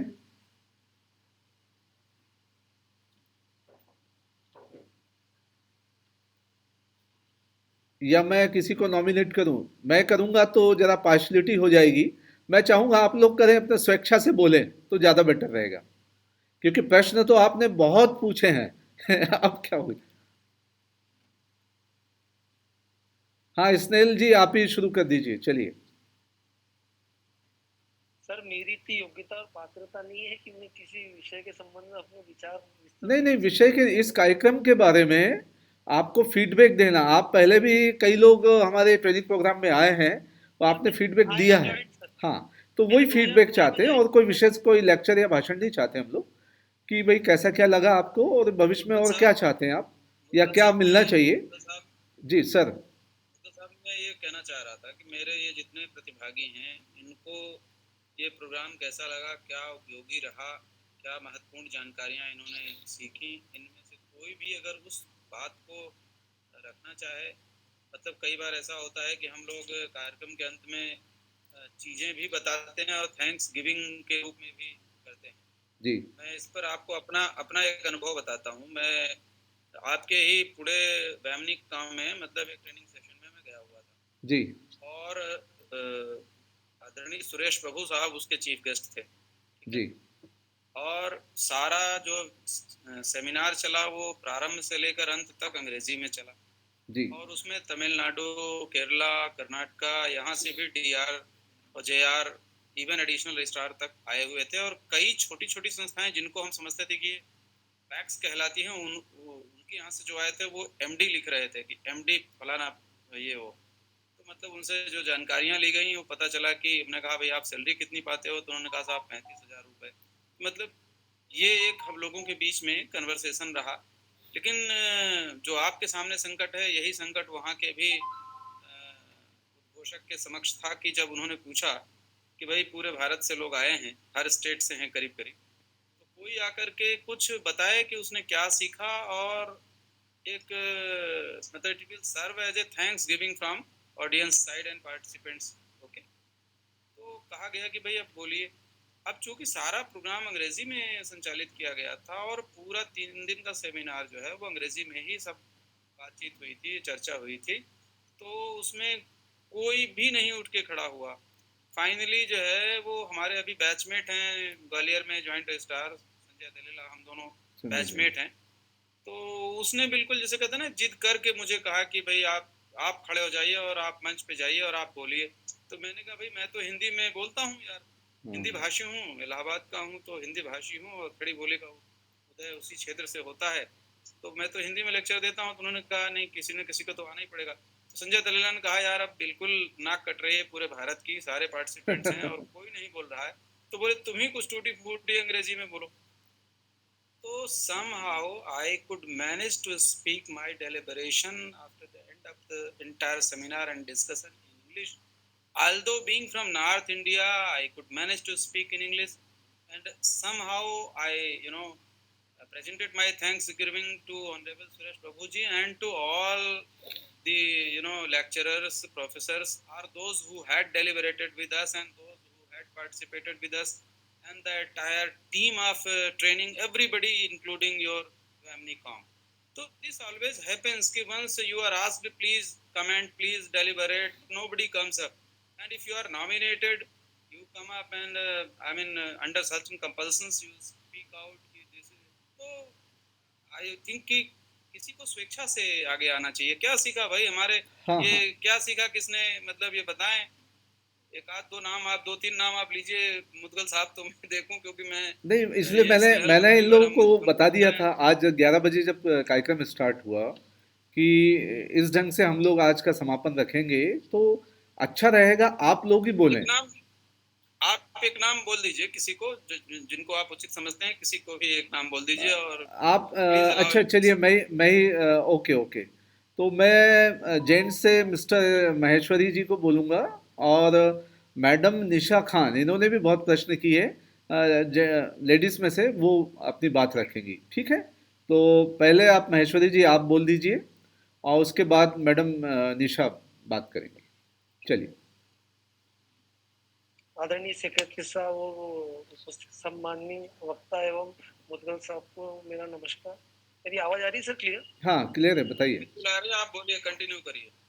सर, मध्य प्रदेश राज्य सहकारी प्रबंध संस्थान से मेरा पहले भी एक बार ट्रेनिंग का प्रोग्राम हुआ था। मैं स्टॉप, सुनिए, आपको रोक रहा हूँ, आप बोलिए वो बात। इस प्रोग्राम में आपने क्या सीखा है, इसमें आपने क्या सीखा, सीधे उसी विषय पे आइए। बिल्कुल सटीक सटीक टिप्पणी होना चाहिए। सर, स्वच्छता अभियान के तहत रिकॉर्डों के संरक्षण और उसके विनिष्टीकरण की प्रक्रिया संबंधी जो प्रोग्राम तय किया गया था, इसमें रिकॉर्डों को सुरक्षित करने की और उसके रिकॉर्डों की महत्वपूर्णता तय करने की जो स्थिति थी उसके बारे में वक्ता श्री राधा वल्लभ जी द्वारा परसों बताया गया था। और उसके अलावा उसको विनिष्टीकरण करने की समयावधि भी एक रिकॉर्ड की उन्होंने तय की थी। उस संबंध में मेरे द्वारा कुछ डॉक्यूमेंट्स भी कुछ राइटिंग में व्यवहार भी नोट किए गए हैं। सर, ट्रेनिंग के मामले में तो कुछ सीखने को ही मिला है। धीरे धीरे उसका जब सर ने जो अभी फाइल पीडीएफ में भेजी है, उस पर उसका विस्तार से थोड़ा सा अध्ययन करूंगा तो थोड़ा उसका विस्तृत विवेचन कर पाऊंगा। अभी की स्थिति ये है कि जितना सीखा है उतना उसमें समझ में आया कि थोड़ी ज्ञान में वृद्धि हुई है। कोई सिद्धांत, कोई इनका बेसिक सिद्धांत आपको समझ में आया? कोई बेसिक प्रिंसिपल आपने लर्न किया कि ये बेसिक प्रिंसिपल है और इस आधार पर हम अपने डॉक्यूमेंट्स को विनिष्टीकरण करते हैं? तो कुछ ऐसा समझ में आया? क्या समझ में आया? जो मूल बात ये थी कि नीतिगत जो निर्णय है उसमें सर ने कहा था कि नीतिगत संबंधी जितने भी रिकॉर्ड हैं वो सभी रिकॉर्ड आजीवन समय के लिए आपके सुरक्षित रहना। तो एक चीज और बताओ जो मैंने अपने ओपनिंग लेक्चर में कहा था, एक और कोई चीज बताओ जिसको लगभग आजीवन रखना आवश्यक है, इसके अलावा, नीतिगत के अलावा।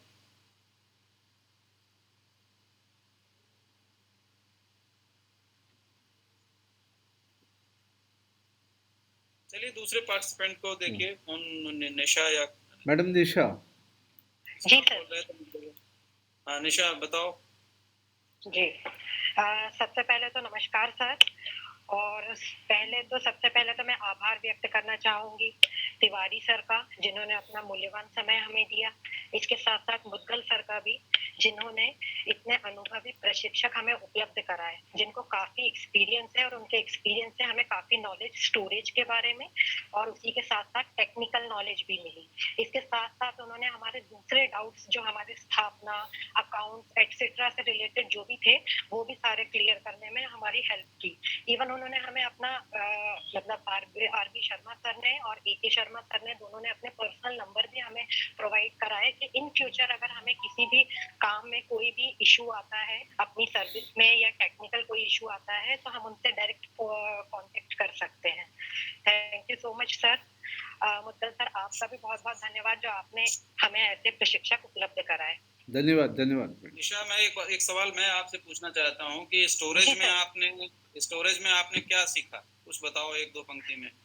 सर, स्टोरेज में सर ने हमको बहुत सारी चीजें, फूड ग्रेन्स को, फर्टिलाइजर्स को कैसे स्टोर करना है हमको।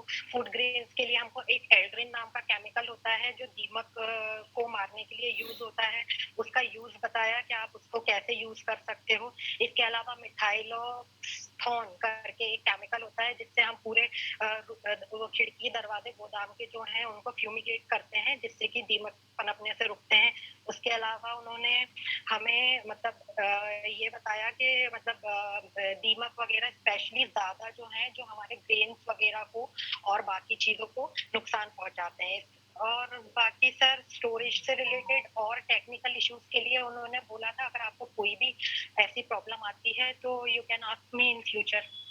Very good. You have deliberated very well, and looking at this small deliberation, I think you have absorbed it and you have inculcated something out of this training in your mind. That is the good part of this training. In fact thank you sir. Whole idea was, देखो पूरा विचार यहाँ पर केंद्रित था कि आप लोग इन चीज़ों को जान लें और जब आप फील्ड में पदस्थ हों या जब आप कभी हेड ऑफिस में हो तो आपको पता हो, जब आप फील्ड में पदस्थ हो तो आपको ये पता हो कि हमारे यहाँ अगर फ्यूमिगेशन नहीं हुआ फूड ग्रेन्स का तो नुकसान की भरपाई कहाँ से और कैसे होगी, फिर वो जो लापरवाही में रिकवरी की रिस्पॉन्सिबिलिटी बनती है वो सब कैसे नहीं हो और इन चीज़ों से हम कैसे बच सकते हैं। और जब हम दस्तावेजों को देखते हैं तो हमारे पास लिमिटेड जगह होता है, स्पेस लिमिटेड है और दस्तावेज बढ़ते जाते हैं तो हमें क्या नष्ट कर देना है और क्या बचा के रखना है। तो जैसे स्नेहल मंत्री को मैं ये बता रहा था, उसमें उनसे मैं जानबूझ के कहलवाना चाह रहा था, जो वो नहीं कर पाए, वो यही है कि भाई जिस तरीके से नीतिगत और लीगल या अकाउंट्स, वो ये स्नेहल स्वयं अकाउंट्स के हैं और आई एम सरप्राइज्ड कि he did not name accounts. Accounts में जो जैसे बाउचर या कोई ये चीज़ें हैं, ये सब भी एक लीगल डॉक्यूमेंट होते हैं, इनको भी हमेशा सुरक्षित रखना होता है क्योंकि वो ऑडिटेबल होता है, कभी भी अंडर स्क्रूटनी लिया जा सकता है। तो आई होप कि बहुत सारी चीज़ें आप लोगों ने सीखा होगा और महसूस किया होगा, बट स्टिल निशा ने जैसा बताया तो एक बात तो मैं कह सकता हूँ कि निशा का जो थैंक्स था मुदगल जी को और इस मतलब ट्रेनिंग टीम को और ऑनरेबल स्पीकर्स को, गेस्ट्स को जो जिन्होंने लेक्चर डिलीवर किया, तो मैं इससे ये अनुमान लगा सकता हूँ कि हाँ बेहतर तरीके से जो है ट्रेनिंग दी गई है लोगों को। अब ये डिपेंड करता है कि आदमी अपने अपने माइंडसेट से इसको स्वीकार करता है, क्योंकि जिस समय लेक्चर दिया जा रहा है उस समय आपका ध्यान किधर है। और एक बात, दूसरी बात कि आपकी पूरी लाइफ में आपकी आदतें किस तरह की हैं, कि क्या आप किसी भी चीज़ को every single thing you take to be serious और when it comes to learning especially, मतलब I don't say कि all the time you just keep serious and you take everything serious, not light, because sometimes lighter mood helps you a lot in getting the life balanced, it happens। लेकिन still I would say कि आप जब पढ़ रहे हों तो अखबार पढ़ रहे हैं कि फाइल पढ़ रहे हैं कि कोई चीज़ पढ़ रहे हैं, कोई आप कोई भजन तो नहीं सुन रहे हैं कि भाई ठीक है भजन में कुछ दूसरी जगह भी आप इंपोर्ट हो सकते हैं और मतलब या ट्रांसपोर्ट हो सकते हैं जहाँ ज़रूरी नहीं कि आपको वर्ल्डली चीज़ों का फील रहे। It's not a bhajan, it's not a religious singing, it is something very valuable in your life because this is the thing which you are going to encounter in near future. So that was the prime motive and objective to get you involved in this training। तो इसलिए आप सब लोग एक habit develop कर लो कि जब आप ट्रेनिंग करने जाते हो, कहीं भी ट्रेनिंग लेने जाते हो, तो जब ये इम्पार्ट होती है, when it is imparted to you, तो आप इतने सीरियस और एब्जॉर्ब हो जाइए कि आपको हर शब्द जो है उसके सिवा अगल बगल की नॉइज़ नहीं दिखाई देनी चाहिए। इसका जो छोटा सा एग्जाम्पल जो व्यवहारिक में लोग कहते हैं ना कि मतलब कुछ बताया गया, सामने वाले ने ध्यान नहीं दिया, कहा क्यों नहीं ध्यान दिया, बोले साहब बगल में बहुत शोर हो रहा था तो हम तो नहीं सुन पाए। फिर कुछ ही देर में सामने वाले को कहा गया कि ये एक छोटी सी कटोरी है, इसमें ये तेल रखा है और आप इसको रख करके और ज़रा एक चक्कर काट के आइए इसी मतलब दोनों कमरों में और थोड़ा स्पीड से। अब उनको बैलेंस ये करना था कि तेल छलकने ना पाए, यही निर्देश था।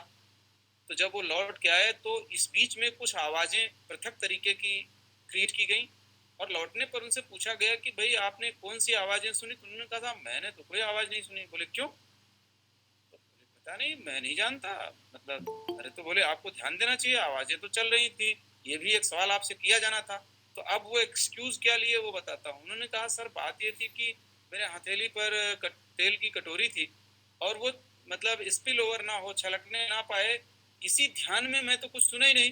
बोले exactly this is what we wanted to teach you, कि जब आप लेक्चर सुन रहे होते हैं तो सारे शब्द जो है वो ही आपके संज्ञान में आने चाहिए, वही आपके दिमाग में कानों के थ्रू, आपकी संवेदनाओं के थ्रू और पूरे उस सिस्टम के और जो डिजिटल साइंस है उन संकेतों के थ्रू वो एंटर करना चाहिए, कोई और चीज़ नहीं। और तब आपको सब कुछ याद रहेगा या मैक्सिमम याद रहेगा।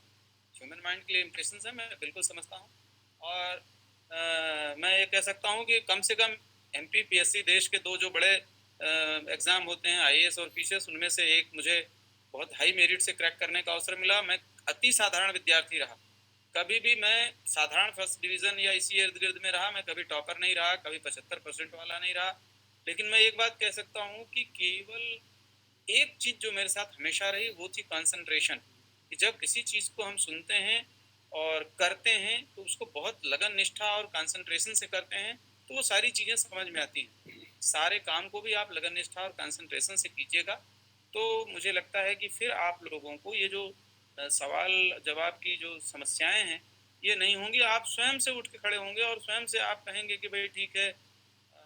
जैसे मुझे इसलिए हिच थी वहाँ बोलने में। मैं आपको बहुत clearly I tell you very clearly कि individually speaking to anybody I don't have any problem because I am bilingual. Yes, I have studied so many things in English.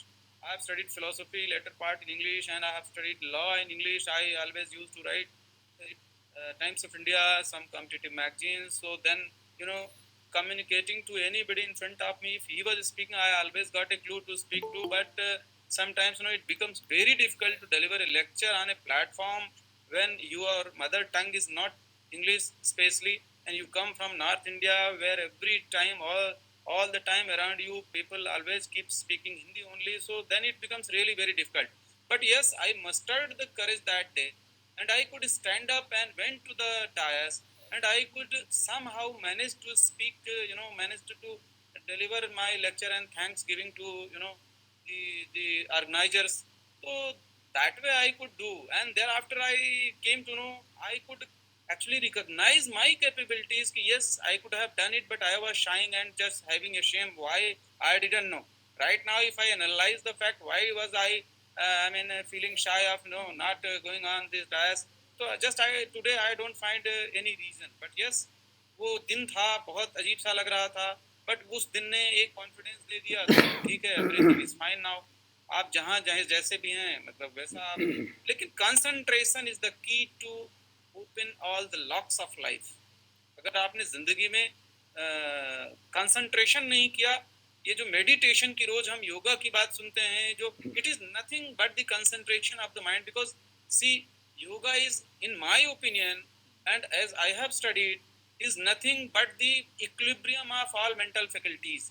तो जैसे ही आप अपने झंझावातों को रोक लेते हैं, जैसे ही आप सारे हर्ष विषाद को उस समय कि यार ऑफिस जाना है कि नहीं जाना है, कि ऑफिस में किसी ने डांटा है कि नहीं डांटा है, या मुझे किसी को डांटना है या कि नहीं डांटना है, या मुझे क्या है, फॉर ए वाइल थोड़ी देर के लिए stop thinking about that.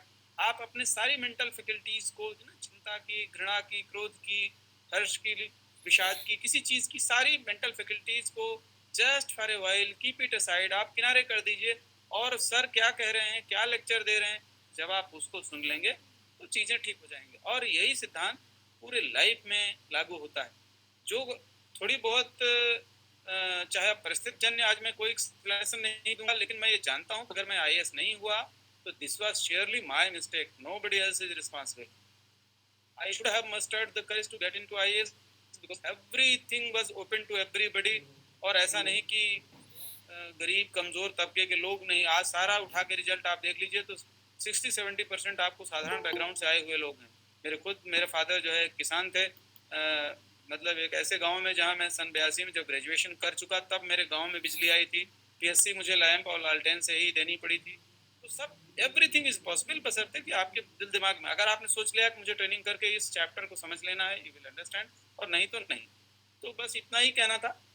Hope कि निशा के बताने से एक बात मुझे जरूर समझ में आई, जिसे मैं दोहराना चाह रहा हूँ, on the cost of reputation, कि मतलब many times and many thanks to all the the lecturers and the honorable speakers and guests, और lot of thanks to Mudgal जी कि आपने, मैं खुद ही बहुत इंटरेस्टेड नहीं था बिकॉज कोरोना के कारण मुझे लगा कि कितना इम्पोर्टेंट होगा कितना नहीं होगा, और कितना ये मैसेज ट्रांसमिट हो पाएगा कितना नहीं। लेकिन निशा जी ने जितना बताया उससे एक बात साफ हुई कि लेक्चरर्स ने, प्रवक्ताओं ने अपनी बात बाखूबी रखी है। अब आप में से लोगों ने कितना उसे सीखा समझा है ये मैं नहीं जानता, but of course being your senior मैं आप लोगों को एसेस जरूर करूंगा कि आपने क्या सीखा है। जब किसी की कोई चिट्ठी आएगी, कुछ आएगा, तो उसमें से किसी को भी मैं कॉल कर सकता हूं और मैं पूछूंगा कि इस पर आपने क्या सीखा था। तो जस्ट गेट प्रिपेयर्ड कि आप गो थ्रू द लिटरेचर, जो मिलता है उसको पढ़ लीजिए और ठीक से पढ़िएगा। रैंडमली मैं ज़्यादातर पूछूंगा क्योंकि मेरा फॉलो अप थोड़ा सा तेज है, इसीलिए चीज़ें डन हो जाती हैं और पूरी हो जाती हैं। ठीक है, तो आप लोग जो है प्रिपेयर्ड रहिए। तो मैं इस मंच से नहीं, आपसे ऑफिस में सवाल कर सकता हूँ कि भैया हमने पैसा पे किया है, पैसा पे करा करके हमने आपको ट्रेनिंग दिलाई है, लोगों ने निष्ठापूर्वक मेहनत से आपको ट्रेनिंग दी है और सभी लोग मतलब सबका समय मैं नहीं कहूँगा कि खराब हुआ है, सब लोगों ने समय का सदुपयोग किया है, मतलब दोनों तरफ से, पार्टिसिपेंट्स की ओर से भी और ऑर्गेनाइजर्स की ओर से भी, और हम मार्कफेड इंस्टीट्यूशन की ओर से भी हम ये होप करते हैं कि ये आप लोगों ने इसका सदुपयोग किया है। तो मैं एक बार फिर से मुदगल जी को और सभी सम्माननीय प्रवक्ताओं को अपनी ओर से हृदय से धन्यवाद और आभार व्यक्त करते हुए आप सभी लोगों को मैं आप लोगों को भी मैं धन्यवाद दूंगा कि आप लोग पार्टिसिपेट किए और होप कि इसमें चूंकि लॉग रहता है, technology always has a log record, जैसे आप कॉल लॉग देखते हो ना, तो वैसे ही इसका एक लॉग रहता है जिसमें ये पता रहता है कि किस दिन, जैसे अभी 29 पार्टिसिपेंट्स हमको इसमें दिख रहे हैं, तो it is good enough, good number of participants. तो I am very happy everybody is participating and I hope that you all might have participated और सब लोगों ने कुछ ना कुछ एब्जॉर्ब किया होगा, कुछ ना कुछ इनकलकेट किया होगा, दिल में बसाया होगा और उसको आप जो है वो रिप्रोड्यूस करेंगे और उसको you will translate it into your actions. Because जब भी आप एक्ट करें तो देखो, मैंने पहले भी दिन कहा था, दोबारा फिर कह रहा हूँ, जो नॉलेज आपको है इट्स ए पावर, और उस पावर को ट्रांसलेट करिए एक्शन में, तो फिर result will be yours and you know that is all from my side. And मैं फिर से आप सभी लोगों को बहुत धन्यवाद देता हूँ, बहुत धन्यवाद देता हूँ और उम्मीद करता हूँ कि आपका फ्यूचर ब्राइट रहेगा और आप मार्केट के साथ काम करेंगे तो मार्केट को भी लाभ होगा, आप सभी को भी लाभ होगा। Thank you. तिवारी सर, एक रिक्वेस्ट थी आपसे। सर एक्चुअली आवाज नहीं आ रही है, आवाज नहीं आ रही निशा, आवाज नहीं आ रही है, आवाज बढ़ाओ। हेलो हेलो, हाँ हाँ you are getting me sir? बोलिए बोलिए। हेलो, हाँ बोलिए। हाँ जी निशा जी बोलिए। हाँ सर, आवाज आ रही है? हेलो मुदगल साहब, आप हमें सुन रहे हो? तो आवाज नहीं आ रही निशा की। आई डोंट नो, कोई टेक्निकल स्नैग है या क्या है, या मुझे ही नहीं आ रही, आई डोंट नो। नहीं, मैं तो सुन रहा हूँ। आप मुदगल सर, आपको अगर सुनाई दे रही है तो can you please convey my message to Tiwari हाँ सर? श्योर श्योर, बताइए बताइए, मैं सुन रहा हूँ आपकी आवाज। सर जी जी जी सर, एक्चुअली फर्स्ट डे पे जब हम लोग बात कर रहे थे, शर्मा सर का भी लेक्चर था, तो उस दिन सर्विस बुक को लेके एक बात हुई थी कि हमारे डिपार्टमेंट में सर्विस बुक नहीं है। तो जस्ट मैं वो चीज जो है तिवारी सर की नॉलेज में लाना चाह रही थी, जिससे कि हम लोगों की सर्विस बुक मेंटेन हो पाए, क्योंकि हम लोगों की सबकी नई ज्वाइनिंग्स है सर। ठीक है ठीक है ठीक है ठीक है ठीक। अब आप म्यूट कर लें। हाँ सर, तिवारी साहब, आपका ये कहना है मैडम निशा का कि चूंकि ये अभी इनकी ज्वाइनिंग हुई है और ये चाहती है कि इनकी सर्विस बुक नहीं बनी है अधिकांश लोगों की।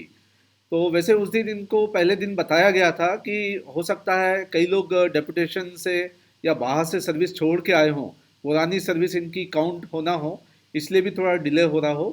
तो इस संबंध में अगर आप इनको कुछ बताना चाहें या कार्यक्रम के बाद में भी। नहीं ठीक है, वो मैं समझ गया। एक्चुअली यहाँ पर सर्विसेज काउंट करने जैसा अब कुछ नहीं है, और अब तो देखा जाए तो मतलब हालांकि शासन में अभी कुछ है, लेकिन ये इंडिपेंडेंट बॉडी है, ये कोऑपरेटिव सोसाइटी है जो कोऑपरेटिव सोसाइटीज एक्ट के सेक्शन 31 में रजिस्टर्ड है। तो it is independent body corporate.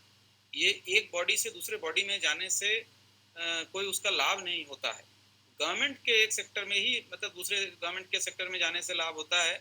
और पहले पेंशन के लिहाज से, क्योंकि 33 ईयर्स क्वालिफाइंग होती थी, अभी भी है, तो उसमें ग्रेच्युटी में खास तौर पर लाभ मिलता है, अथवा लीव सरेंडर में थोड़ा सा लाभ मिल जाता है। अब तो पेंशनेबल सर्विस ही किसी की 2004 के बाद नहीं रह गई, तो वो मैटर नहीं है। बट यस, एक जो पॉइंट है वो this is very valid point कि सेवा पुस्तिका बननी चाहिए, और ये मैं भी ऐसा मानता हूँ। लेकिन मैंने ये देखा कि एक साल शायद टेन्योर कम होता है। मैं I'm not boasting of anything which I have done in the market for last 1.5 years, but I tell you कि जब मैं आया तो मुझे एक चुनौती थी कि भाई 150 आदमी की भर्ती करनी है, तो आदमी ही नहीं है और जबरदस्त रिटायरमेंट होगा अप्रैल 2020 के बाद, तो कैसे कैटर करेंगे। तो मैं किसी तरह से मैंने ये निशा स्वयं ही उसकी लाभार्थी हैं, अदरवाइज ये आपके पास नहीं होती। जब मतलब कैसे वहाँ के लीगल सारे इम्पेडिमेंट को हमने दूर किया और किस तरह से पूरी वो कराई और किस ईमानदार तरीके से, बहुत मुझे घोषित रूप से मैं कह रहा हूँ, बहुत मुझे खुशी होती है कि किस ईमानदार तरीके से हमने इंटरव्यू लिया था। इंटरव्यू के नंबर, आज मैं बच्चों से ये कहता हूँ कि भाई आप अपने नंबर देखो और इंटरव्यू सोचो और फिर सोचो कि आपको ठीक नंबर मिला है कि नहीं मिला है। और इतने बड़े लोगों के बीच और कोऑपरेटिव में मैडम एमडी मैडम को तो भरोसा ही नहीं था कि हम इसको सक्सेसफुली कर पाएंगे, मतलब। लेकिन आप ये सोचिए कि आज कोई आदमी ये नहीं कर सकता कि साहब इंटरव्यू और उसके नंबर में कहीं कोई डिस्क्रिपेंसी है। तो ये चुनौती थी, वो सब कर डाले। बहुत लोग पानी के लिए भटक रहे थे, उसको एक मिशन के रूप में लिया, उसको पूरा कर डाले।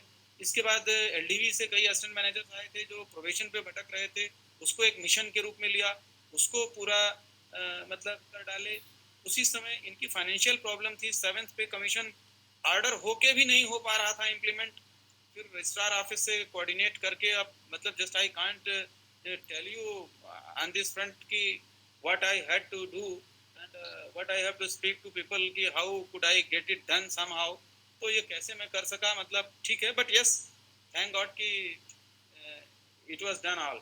एक छोटा सा एजेंडा मेरा जो रह गया है और वो पाइपलाइन में है, जो डेली बेसिस के लोगों को करने का, तो करीब करीब वो भी पाइपलाइन में है, शायद वो हो जाए।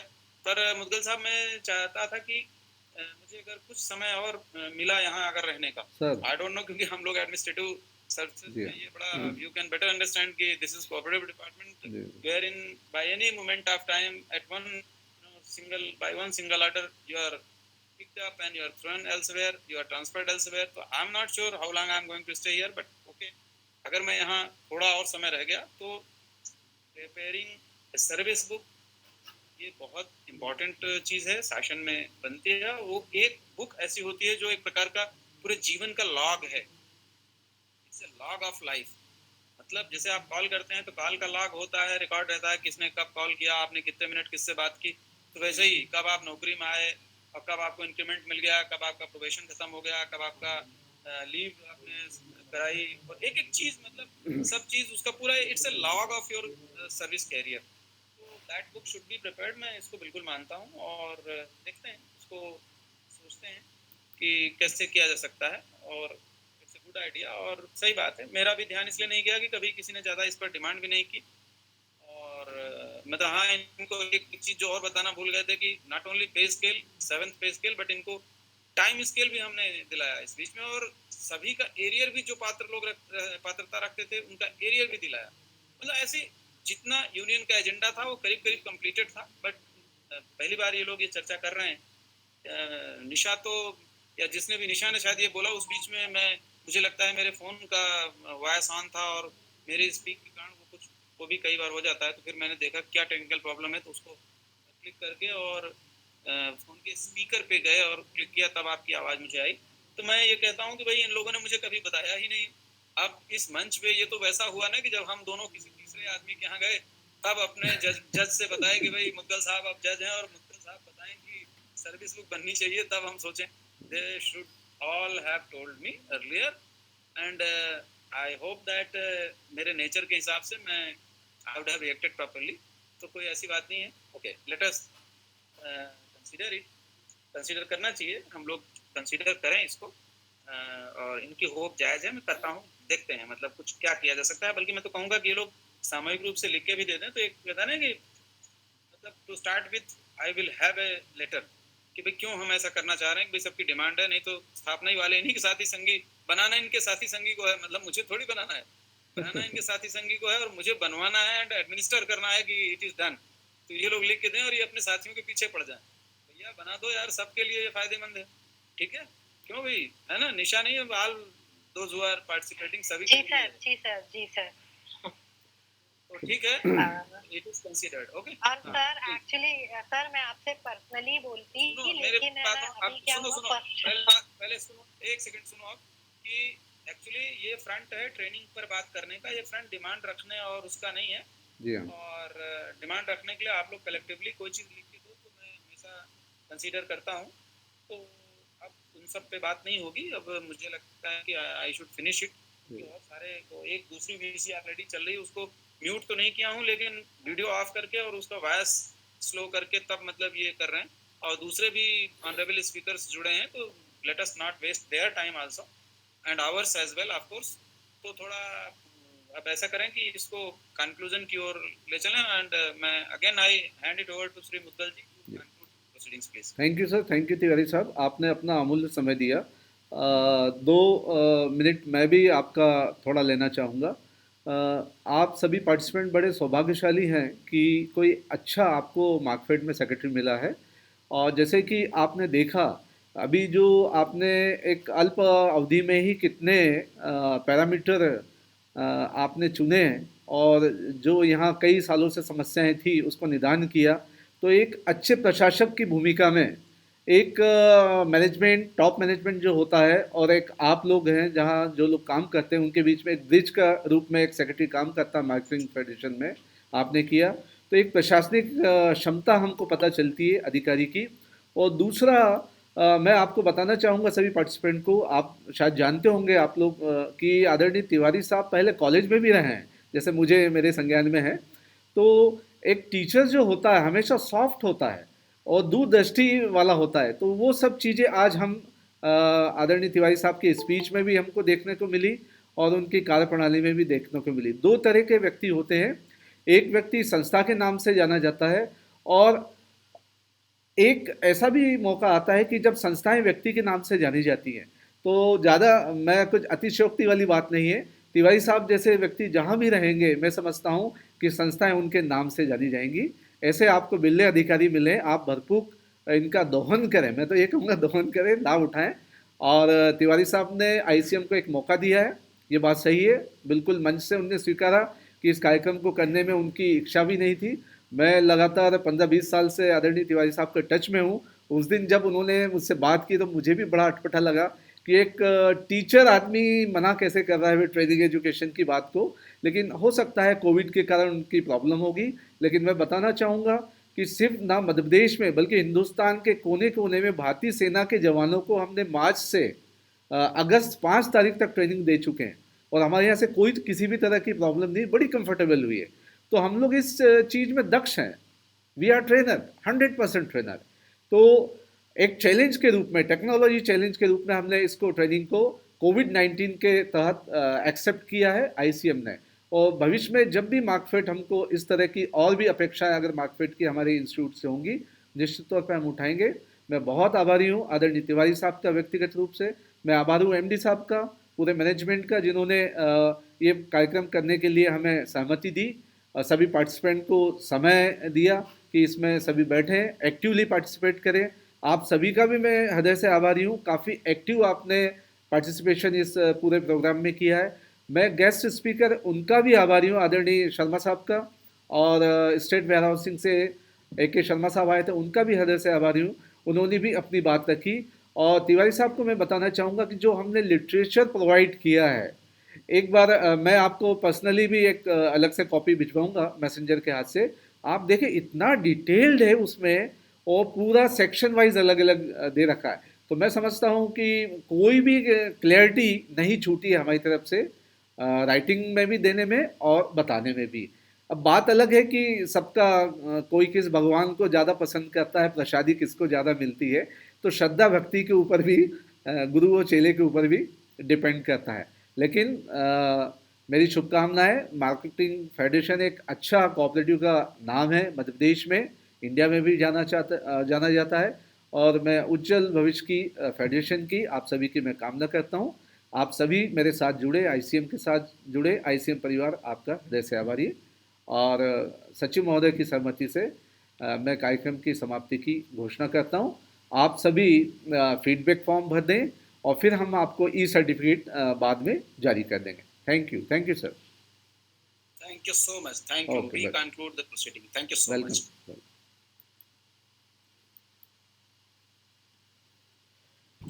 चलो, बहुत लंबा कीजिए, अच्छा रहा, बढ़िया रहा। सर आपका वो सर का अंग्रेजी में दे दिया हो गया।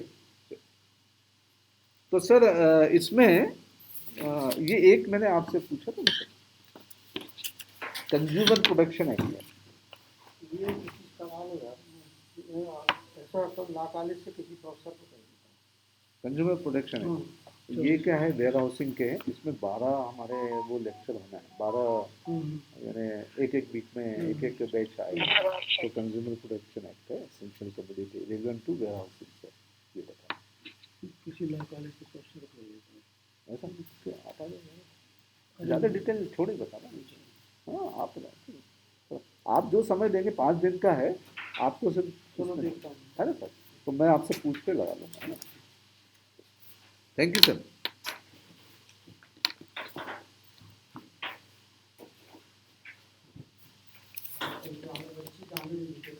अरे नहीं सर, यहाँ देखिए हमारे यहाँ तो हम पूरा प्रोटोकॉल और कोई झंझट नहीं रहती। हाँ जी जी नहीं हम लोग भी सर सिलेक्टेड लोग ही बुलाते हैं कि आईपीएस का भी अपना एक रेपुटेशन है, बैग रखते हैं हमारा तो